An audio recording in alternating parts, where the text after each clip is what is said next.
আকাশটা পুরো কালো হয়ে গেছে, মনে হয় আজ আর বৃষ্টি থামবে না। যাই, আস্তে আস্তে বাড়ির দিকে রওনা দিই। প্রচণ্ড জোরে বৃষ্টি নেমেছে। হায় ভগবান, এত জোরে জোরে বৃষ্টি পড়ছে। মানুষটা সেই কোন সকালে একটু খই আর কলা খেয়ে বেরিয়েছে, কখন ফিরবে কে জানে। বৃষ্টি তো থামার নামই করছে না। এই বৃষ্টিতে শরীরটা বড্ড খারাপ লাগছে আমার, মনে হয় জ্বর জ্বর আসছে। হায় হায়, বৃষ্টিতে মনে হয় সমস্ত চাষের ফসল নষ্টই হয়ে যাবে। কত কষ্ট করে নদী পার করে চাষের সমস্ত বীজ এনেছিলাম, সমস্ত নষ্ট হয়ে গেল। গিন্নি, ও গিন্নি, কোথায় গেলে গো? বলি একটু জল নিয়ে এসো তো, বড্ড জল তেষ্টা পেয়েছে। সেই কোন সকালে বেরিয়েছি, কই গো সাড়া নেই কেন? হো গো, শুনছো? শরীরটা বড্ড খারাপ, প্রচণ্ড জ্বর এসেছে, অসহ্য মাথা যন্ত্রণা করছে। তুমি একটু ওষুধ নিয়ে আসবে গো, আমি দাঁড়াতে পারছি না। কি বলছো গিন্নি? এর মধ্যে তোমার আবার জ্বর এলো? আমি এখন কোথায় টাকা পাবো? জমিদার বাবুর কাছে টাকা ধার চাইবো কি করে? ১,৫০০ টাকা তো শোধ করতে পারিনি, কোন মুখে চাইবো? ওনারা তো অনেক বড় লোক মানুষ, ওনাদের কি আর টাকার অভাব আছে গো?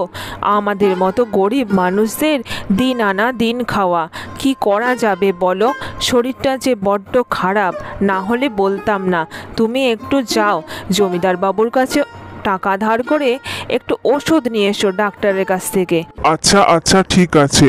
তুমি আর বাইরে এভাবে দাঁড়িয়ে থেকো না, জ্বরটা আরো বাড়তে পারে। ঘরে গিয়ে একটু বিশ্রাম নাও, আমি বরং জমিদার বাবুর কাছে যাই।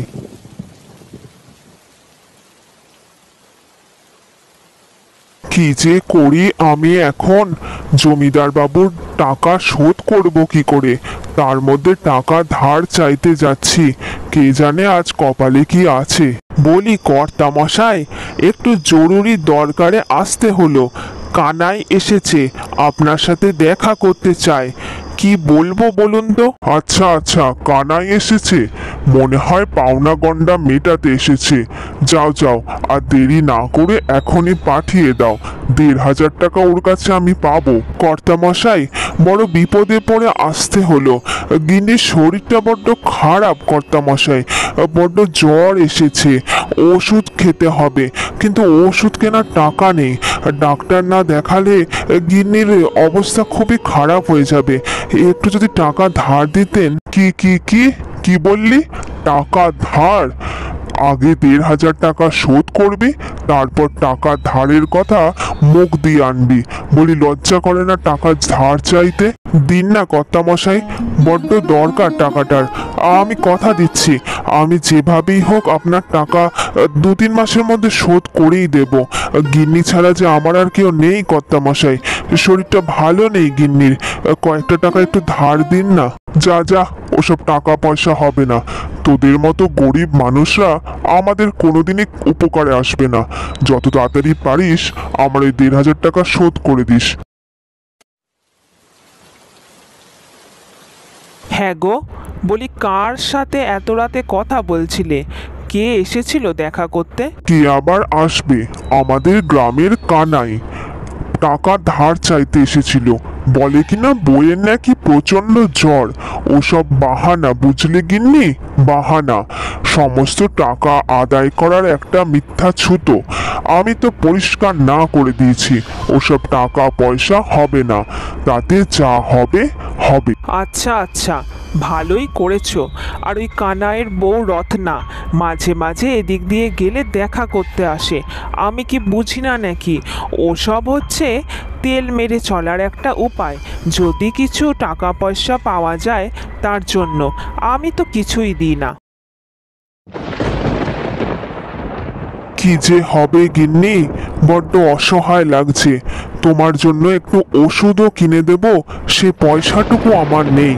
কি যে করব, ঘরে যে আনাজপাতিও নেই, খাবই বা কি? কিছুই যে ভালো লাগছে না।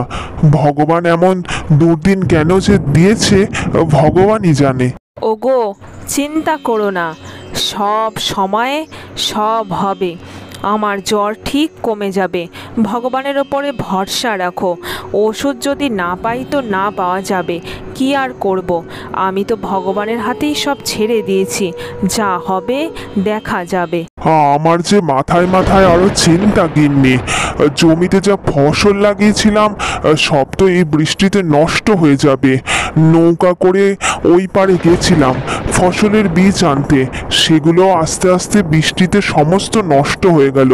এবারে যে কি খাবো আমি, আর কিভাবেই বা জমিদারের টাকা শোধ করব, কিছুই মাথায় আসছে না। চিন্তা করো না, আমি গরিব ঘরের মেয়ে, ছোট থেকেই অভাব দেখে বড় হয়েছি। আমার বাবা সবসময় একটা কথা বলতেন, অভাব দুঃখ যাই আসুক না কেন জীবনে, কখনো ভেঙে পড়লে চলবে না। কানাই দাদা, ও কানাই দাদা, উঠোনে বসে কি করছো? শুনেছি এই বৃষ্টি নাকি এক সপ্তাহের আগে থামবে না। আমাদের গ্রামের ওই গণৎকার নিমাই পণ্ডিত, উনি সেসবই বলছেন, এক সপ্তাহের আগে বৃষ্টি থামবে না। সমস্ত মাঠ জলে ডুবে গেছে, চাষবাসের অবস্থা সঙ্গীন। কি বলছিস নিতাই? এক সপ্তাহের আগে বৃষ্টি থামবে না? আমাদের যে না খেয়ে মরতে হবে রে। ঘরে একটু খই আর চিড়ে পড়ে আছে, আর যে কিছুই নেই। বলি, তোর ঘরে খাবার দাবার সব আছে তো? হ্যাঁ, মানে একটু আলু চাল আর ডাল ঘরে অল্প পড়ে আছে, কতদিন চলবে জানি না। আমার ঘরে 4 জন লোক, জানি না যদি খাবার কম পড়ে যায় তোমার কাছ থেকে একটু খাবার নিয়ে যাব কানাই দাদা। হ্যাঁ রে, নিয়ে যাস। আমার ঘরে চিড়ে একটু বেশি করে আনা আছে, তাছাড়া আমরা 2 জন মানুষ। তোর যদি কম পড়ে একটু চিড়ে অন্তত নিয়ে যাস। এভাবে 7 দিন পেরিয়ে যায়, বৃষ্টিও থেমে যায়, আবার শুরু হয় প্রত্যেকের এক নতুন জীবনযাত্রা।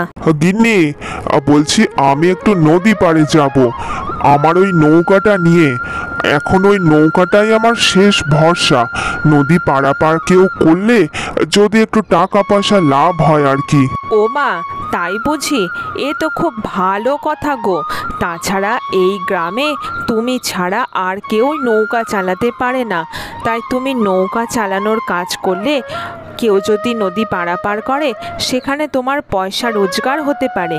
হ্যাঁ, দেখি জমিদার বাবুর ধার যে শোধ করতে হবে, না হলে তো এই ভিটে মাটিটাও থাকবে না। যাই যাই, আমি চললাম নদী পাড়ে।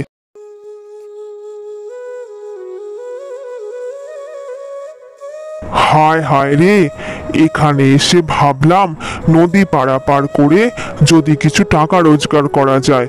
সেই কখন থেকে বসে আছি, একজনও তো কেউ এলো না। মনে হয় এখান থেকেও টাকা রোজগারের কোনো উপায় নেই। কি যে করি এখন? চাষবাসটাও গেল, নৌকাটা দিয়েও কিছু হলো না।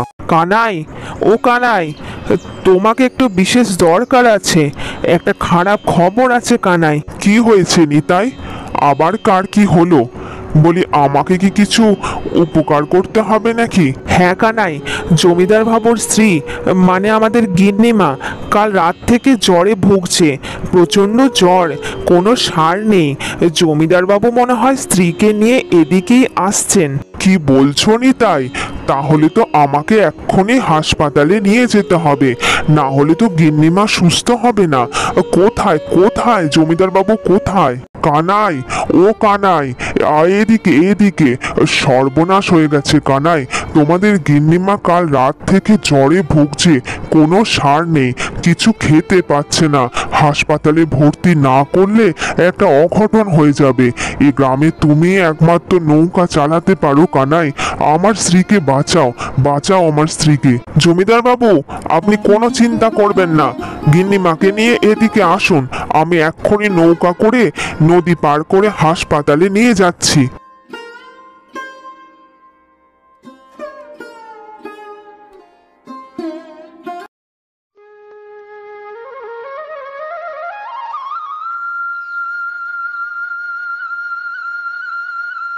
নিন, ওষুধটা এবার খেয়ে নিন। সত্যি রত্না, আমার চাকর বাকররা সবাই ছুটিতে। তুমি যদি এই সময় আমার উপকার না করতে, সেবা শুশ্রূষা না করতে, আর তোমার স্বামী কানাই যদি সঠিক সময় হাসপাতালে ভর্তি না করতো, তাহলে আমি আর সেরে উঠতাম না। আমার জ্বর যে প্রচণ্ড বেড়ে গেছিল। না না গিন্নিমা, এ আর এমন কি ব্যাপার? যাই হোক, আপনি এখন অনেকটাই সুস্থ। আমি এখন বাড়ি যাই, বাড়িতে আমার অনেক কাজ আছে। ঠিক আছে? যাক, গিন্নিমা এখন অনেকটাই সুস্থ, শুনে খুব ভালো লাগছে। আমি যাই, নদী পাড়ে যাই। যদি কেউ নদী পারাপার করে, তবে যদি দুটো পয়সা আসে। আসার সময় একটু কলমি শাক নিয়ে এসো। আজ কলমি শাক আর ভাত রান্না করব। আমিও যাব, নদী থেকে জল নিয়ে আসতে হবে, ঘরে রান্নার জলটুকুও নেই। সেই তো গিন্নি, শাক ছাড়া তোমাকে আর কি বা খাওয়াতে পারি? মাছ, মাংস, ডিম যে অনেক টাকার দাম।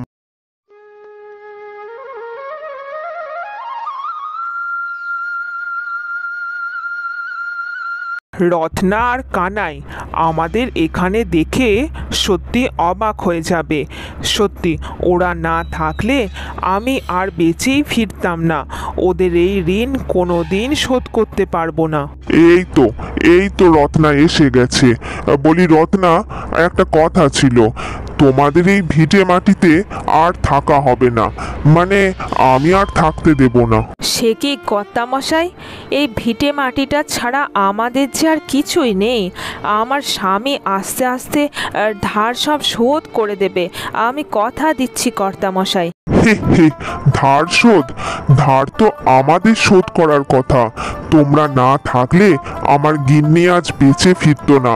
তোমার জ্বরের সময় আমি তোমার স্বামীকে ফিরিয়ে দিয়েছিলাম, কিন্তু আমার গিন্নি যখন অসুস্থ হয়েছে, তোমার স্বামী হাসপাতালে নিয়ে গেছে। এই ঋণ যে কখনো শোধ করার নয়। না না কর্তামশাই, ওইভাবে বলবেন না। আমরা আমাদের কর্তব্য করেছি, আপনারা জমিদার মানুষ। আমাদেরকেও একটা কর্তব্য করার সুযোগ দাও রত্না। আজ থেকে তুমি আর কানাই আমাদের জমিদার বাড়িতেই থাকবে। তোমাদের কোনো কিছুর অভাব হবে না। আর গ্রামের কোনো মানুষ বিপদে পড়লে আমরা সব সময় তাদের পাশে থাকব। সন্ধে হয়ে গেল, তার মধ্যে সে বিকেল থেকে বৃষ্টি হচ্ছে। মিনিটা যে কোথায় গেল? এখন এই সন্ধেবেলায় মেয়েটাকে আমি কোথায় খুঁজতে যাব? এদিকে ওর বাবাও যে এখনো মাঠ থেকে এলো না। বৃষ্টি পড়ছে, যাই আমি বাবাই দাদার কাছ থেকে কাগজের নৌকোগুলো নিয়ে আসি। নিতাইদা, সেই সকাল থেকে বৃষ্টি হয়েই যাচ্ছে। এভাবে যদি বৃষ্টি হতে থাকে, চাষের ফসলগুলো সব নষ্ট হয়ে যাবে। এত কষ্ট করে ফসল ফলানো আমাদের, ওইটুকু জমির ওপর ভরসা করে আমাদের সংসারগুলো চলে। আর এমনভাবে যদি বৃষ্টি পড়তে থাকে, কি যে দুর্দশা হবে। তুমি ঠিকই বলেছ কানাই, এভাবে বৃষ্টি পড়তে থাকলে আমাদের মাঠের ফসলগুলো সব জলে ডুবে যাবে। কি আর বলবো নিতাইদা, সংসারে কি আর একরকম চিন্তা? এদিকে বৃষ্টিতে ফসলের চিন্তা, ওদিকে আমার মেয়েটা মিনি ইলিশ মাছ খেতে বায়না ধরে। আমাদের কি আর সাধ্য আছে গো ইলিশ মাছ কিনে দেওয়ার? ওসব খাবার বড় লোকদের জন্যই ঠিক আছে। আমরা চাষিবাসী গরিব মানুষ, আমরা ইলিশ মাছ কোথা থেকে পাবো? সবই তো বুঝি নিতাইদা, কিন্তু মন যে মানে না। স্বামী স্ত্রী কষ্ট করেও চালানো যায়, কিন্তু সন্তানের কষ্ট হলে বড্ড কষ্ট হয়, সেটা তো কাউকে বোঝানো যায় না।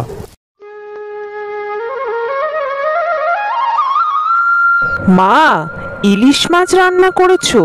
দুটো করে ইলিশ, তাও আবার বেগুন দিয়ে ঝোল, আমার খুব প্রিয়। ও মামা, মিনিকে একটু ডেকে নিলে হয় না? ও তো এসব খাবার খেতে পায় না। আহা, মরে যাই, ছেলের কথা শোনো। ওরে, তোর বাবা চাকরি করে, অনেক টাকা, তাই এসব খাবার কিনতে পারে। ওদের কি আর এসব ক্ষমতা আছে নাকি? আর অত দরদ দেখাতে হবে না, তোকে যা দিয়েছি এবার খা দেখি। এমন সময় মিনি তাদের ঘরে আসে।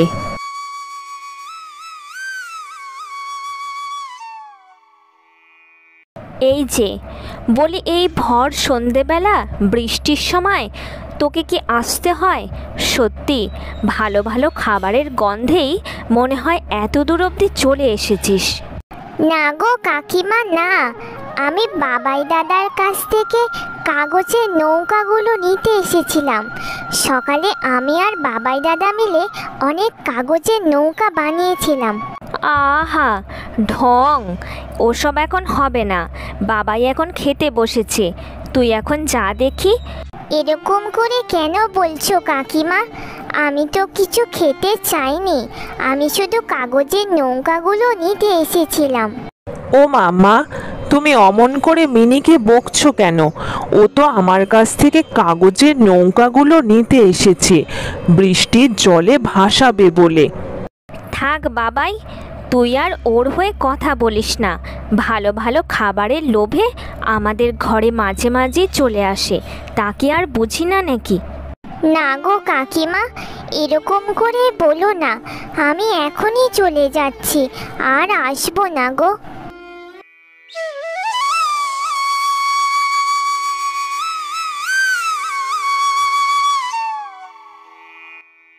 দুটো ইলিশ মাছের জন্য কত কথা শোনালো কাকিমা আমাকে, খুব কষ্ট লাগলো। ও মা, মিনিটা যে এখনো এলো না, আর যে সহ্য হচ্ছে না। না, এবার আমাকে বেরোতেই হবে।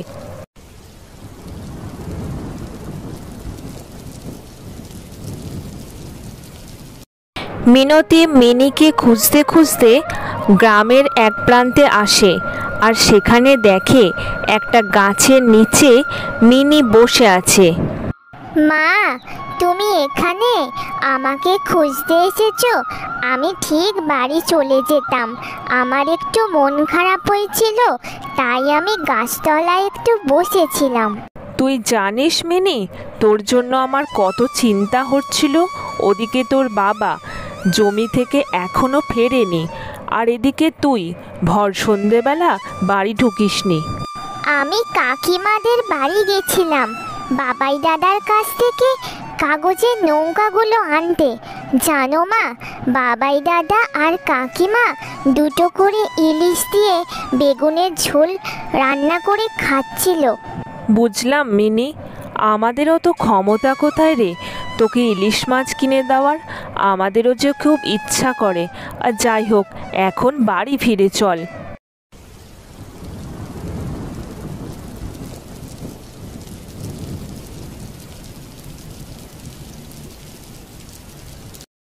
অন্যদিকে কানাইও জমির কাজ সেরে বাড়িতে ফিরে আসে। এই বৃষ্টিতে বাজারে দোকান হাট কিছুই যে বসেনি। আসার সময় হাট বাজারটা দেখে এলাম, যদি কিছু শাকসবজি পেতাম নিয়ে আসতাম, কিন্তু এই বৃষ্টিতে কিছুই যে পাওয়া যায়নি। কটা দিন একটু কষ্ট করে চালিয়ে নে মিনতি। ঘরে একটু আলু, ডাল আর চাল আছে, কটা দিন ঠিক চলে যাবে, তুমি চিন্তা করো না। এই বর্ষাকালে কত ইলিশ মাছ পাওয়া যায়, কিন্তু আমাদের এমন কপাল, এমন গরিব ঘর যে মেয়েটাকে একটা ইলিশ মাছ কিনে দেবার ক্ষমতাও রাখি না। কষ্ট কি তোমার একার হয় গো? কষ্ট যে আমারও হয়। আজ সন্ধেবেলা মিনি ওর কাকা কাকিমার বাড়ি গেছিল, সেখানে ওর কাকিমা ওকে অনেক অপমান করেছে, ভেবেছে ও খাবারের লোভে গেছে। হায় হায়, শেষে কিনা ওরা আমাদের মেয়েটাকে এমন ভাবলো। সবই আমাদের কপাল। অন্যদিকে বৃষ্টি ক্রমশ বাড়তে থাকে, জমিতে জল বেড়ে বেড়ে সমস্ত জমি জলের তলায় ডুবে যায়। আর এই গ্রামের পাশেই ছিল একটা নদী, সেই নদীর জল জমির জলের সঙ্গে মিশে যায়, আর সেখান থেকে অনেক ইলিশ মাছ জমিতে চলে আসে।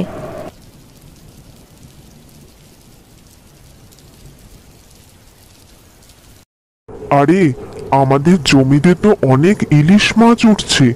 গ্রামের লোকেরা সবাই ইলিশ মাছ ধরছে। যাই, কানাইকে গিয়ে খবর দিয়ে আসি। কানাইয়ের মেয়েটা ইলিশ মাছ খেতে বড্ড ভালোবাসে।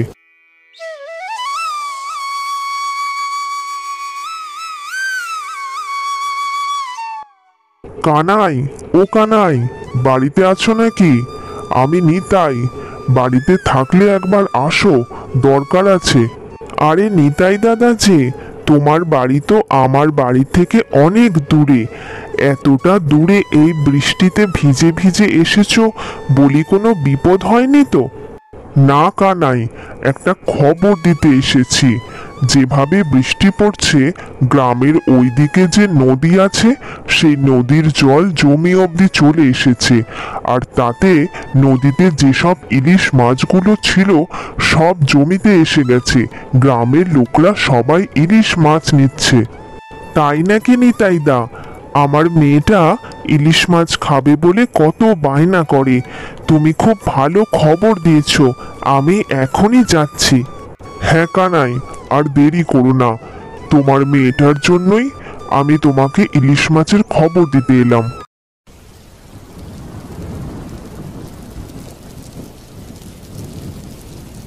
এরপর কানাই তার ছোট্ট মেয়ে মিনিকে নিয়ে ইলিশ মাছ ধরতে বেরিয়ে পড়ে।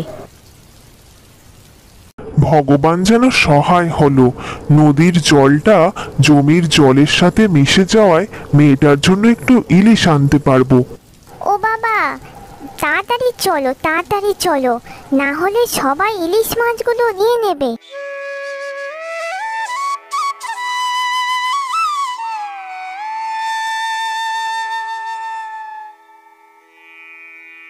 অনেক ইলিশ মাছ, বেশ কয়েকটা নিয়ে যাব। একবারে 3-4 দিনের মতো করে রান্না হয়ে যাবে। মেয়েটা আমার খেতে কত ভালোবাসে।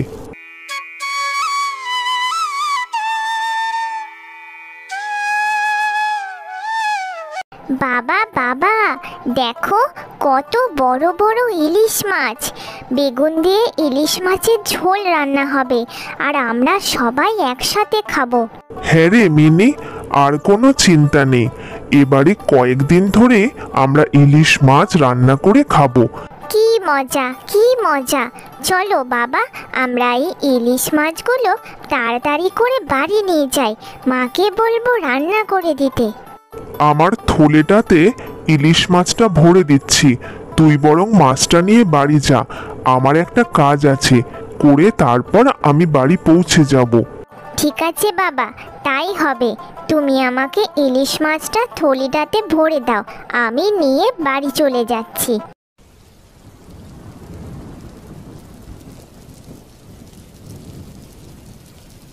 কতদিন পরে আজকে মাকে বলবো বেগুন দিয়ে ইলিশ মাছের ঝোল করতে। কি মজা হচ্ছে!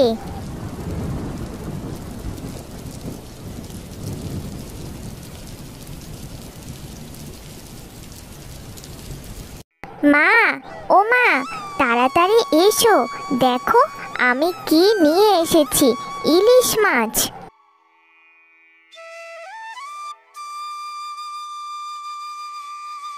দেখো মা, কত ইলিশ বাবা এই থলিটাতে ভরে দিয়েছে।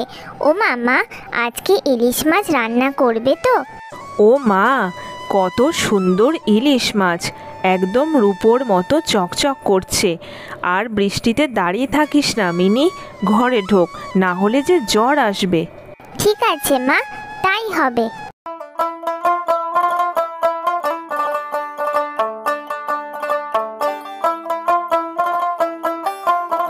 আহ মা, কত সুন্দর গন্ধ বেরোচ্ছে।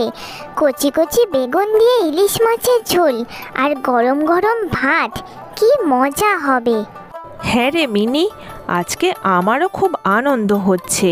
তোর বাবা এলেই আজকে তাড়াতাড়ি খেতে দিয়ে দেব।